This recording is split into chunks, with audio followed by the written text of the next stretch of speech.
Hello friends, इस video में हम समझेंगे कोविशील्ड के दुष्प्रभाव क्या हैं और यह क्यों चर्चा में है। ब्रिटिश फार्मा कंपनी एस्ट्राजेनेका ने स्वीकार किया है कि उसकी बनाई हुई वैक्सीन से कुछ दुष्प्रभाव हो सकते हैं। जब कोविड 2019 में आया था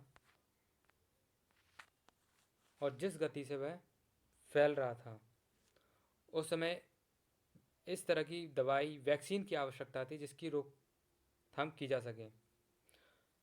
तब एस्ट्राजेनेका ने ऑक्सफोर्ड विश्वविद्यालय के साथ मिलकर 2020 में ये वैक्सीन बनाई। ये इसका रासायनिक या केमिकल नाम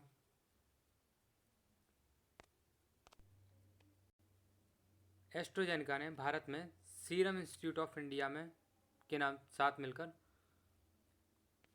कोविशील्ड को निर्मित किया था।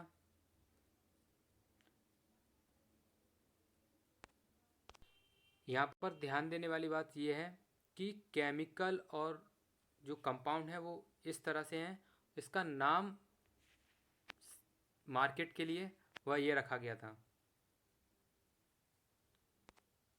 कोविशील्ड चर्चा में इसलिए है,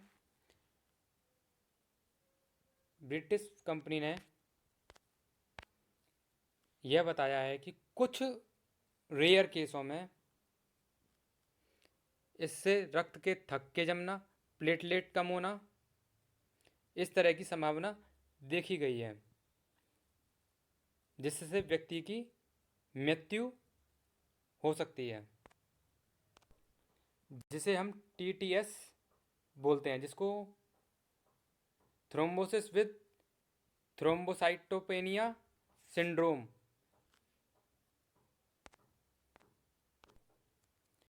TTS के कुछ सिम्टम्स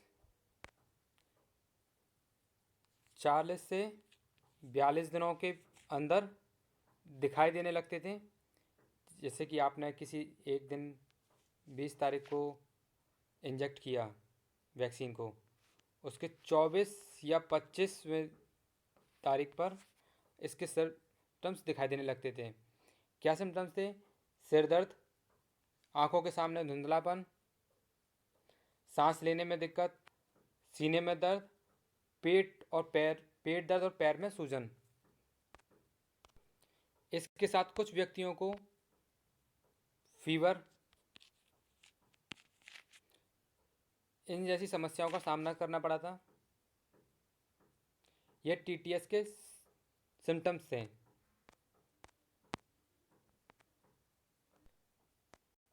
यहाँ थ्रोम्बोसिस का मतलब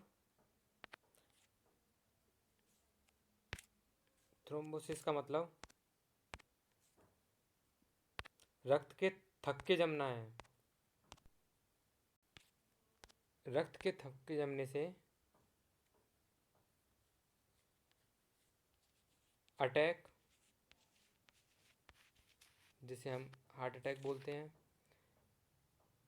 दिमाग की नसों में दिक्कत, रक्त का प्रवाह कम हो जाना, इस तरह की समस्या होती हैं। एस्ट्राजेनेका को भारत में ही टीकाकरण के लिए लेना एक ज़रूरी इसलिए बन गया था क्योंकि यह स्टोर करने में आसान थी। इसे 6 माह तक बिना किसी फ्रिज तक या कूल टेम्परेचर में रखे हुए चलाया जा सकता था। वैक्सीन के लिए लिया गया था।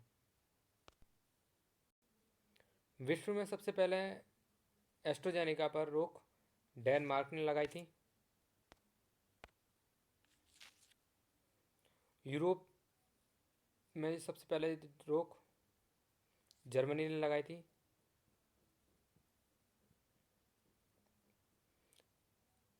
इस वीडियो में इतना ही। मिलते हैं अगली वीडियो में।